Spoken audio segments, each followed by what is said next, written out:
పేరుకు తెలుగువారే.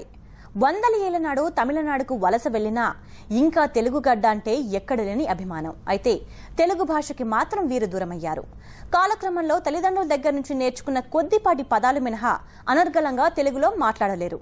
మాటలు రాకపోతేనేం కళలను కంటికి రెప్పలా కాపాడుకుంటున్నారు.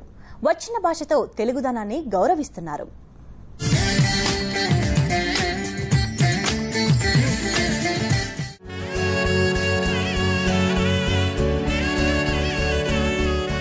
ఈయన పేరు పెరుమాల్ రెడ్డి. పిళ్ళయార్ పట్టయ్య అనే గ్రామానికి 55 ఏళ్ల పాటు సర్పంచ్గా పనిచేశారు. తాతల కాలంలో తమిళనాడుకు వలస వచ్చిన వీరు ఇప్పటికీ తెలుగు మాట్లాడడానికే ఆసక్తి చూపిస్తారు. తెలుగువారిని చూస్తే వీరి కళ్లలో కనబడే ఆనందం అంతా ఇంతా కాదు. మీరు ఎక్కడుండి వచ్చుంటారని మాకు నాకు తెలిలే. అవును, మీ ఒక హెల్ప్ ఉంటే ఇక్కడ మన తెలుగుని బాగా అరేంజ్మెంట్ చేయొచ్చు, తప్పలేదు. దానికని మేము అన్ని వసతి చేసి ఇస్తాము. ఒక వాద్యారు ఉంటే కూడా చాలే. తల్లిదండ్రుల వల్లే ఈ మాత్రం తెలుగైనా మాట్లాడుతున్నామంటున్నారు వీరు. తమిళనాడు ప్రభుత్వం చేసిన తీర్మానంతో తెలుగు భాష చదువుకునే అవకాశం క్రమక్రమంగా తగ్గిపోతుందని ఇక్కడి వారు ఆందోళన చెందుతున్నారు. తెలుగు నేర్పే మాస్టర్ దొరికితే తమ పిల్లలందరికీ అమ్మ భాషలోని కమ్మదనం రుచి చూపించాలనుకుంటున్నారు. అమ్మ నాయన మాట్లాడిని దాని కొనిదా తెలుగు మేము మాట్లాడుతూ ఉంటామే. కానీ మాకు మెయిన్గా ఏమంటే ఇక్కడ వాద్యార్లు లేదు. తెలుగు నేర్చినదానికి వాద్యార్లు లేదు. వాద్యార్లు ఉంటే వాళ్ళకి మేము సంబళం కూడా ఇస్తాము. వాళ్ళు అరేంజ్మెంట్ చేస్తుంటే మేము డబ్బు ఇచ్చి నెలకి జీతం ఇస్తాము. అంటే అది మాది వస్తే మాకు సౌకర్యందా. మేము కారణం ఉంటే ఇప్పుడు మా వాళ్ళలోనే తెలుగు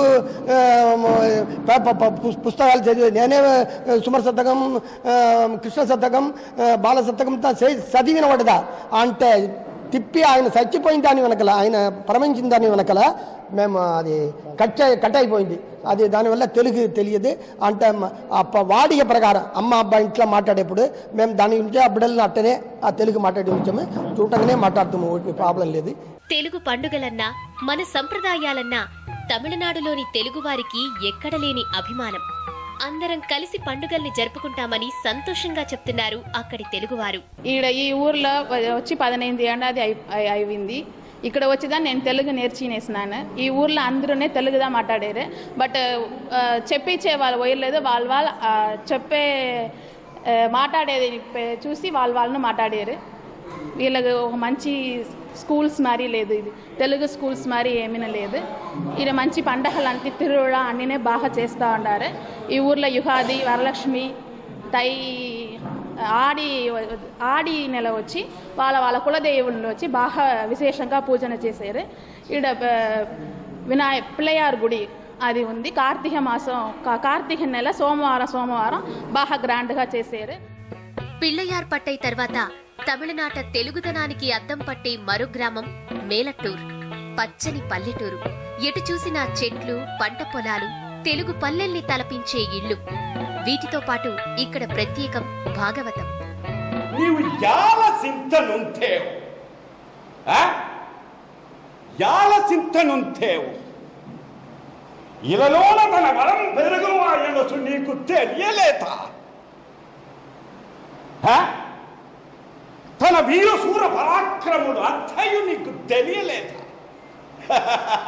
కొంటల చెంటాడుసును తెలియా, కొంటల చెంటాడుసును తెలుసునా? కొంటల చెంటాడు బింది గావింతుము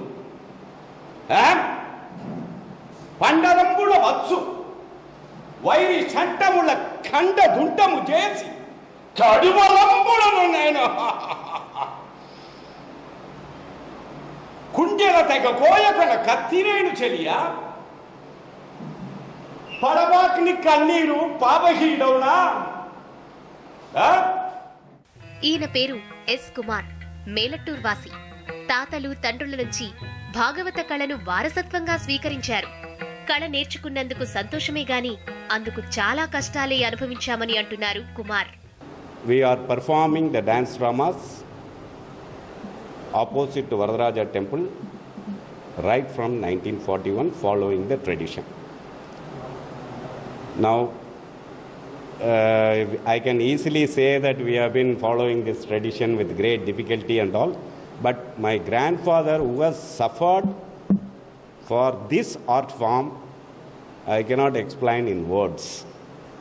He had around 40 acres of land and he has sold everything. Then my father had a grocery shop. He has totally wiped out for the sake of Bhavadamela.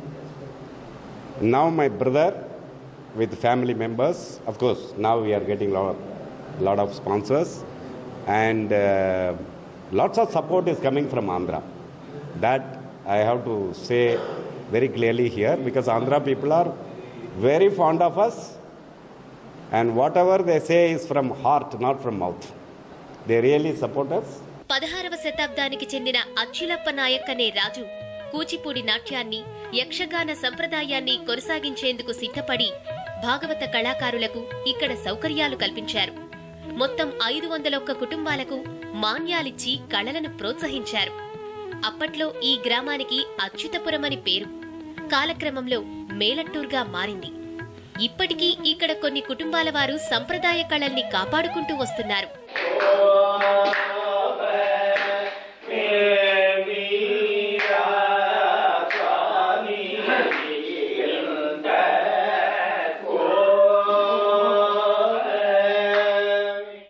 Telugu చదవడం, రాయడం, మాట్లాడడం రాకపోయినా యక్షగానాన్ని తమిళంలో రాసుకుని కంఠహస్తం చేసుకుని మరీ వీరు ప్రదర్శనలిస్తున్నారు.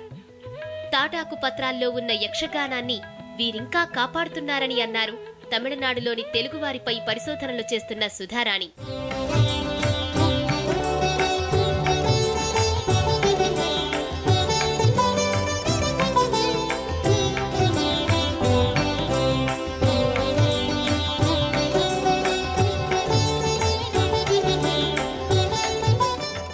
మేలట్టూరు ప్రత్యేకత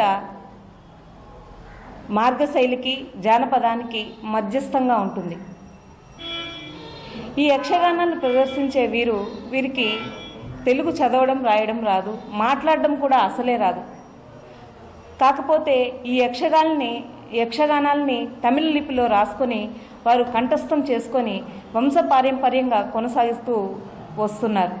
ఇటువంటి వారిని ఆదరించి మన ప్రాచీనతకు, మన సంప్రదాయాలకు నిలువైనటువంటి ఇటువంటి కళారూపాలని వెలికి తీయవలసిన అవసరం ఎంతైనా ఉంది.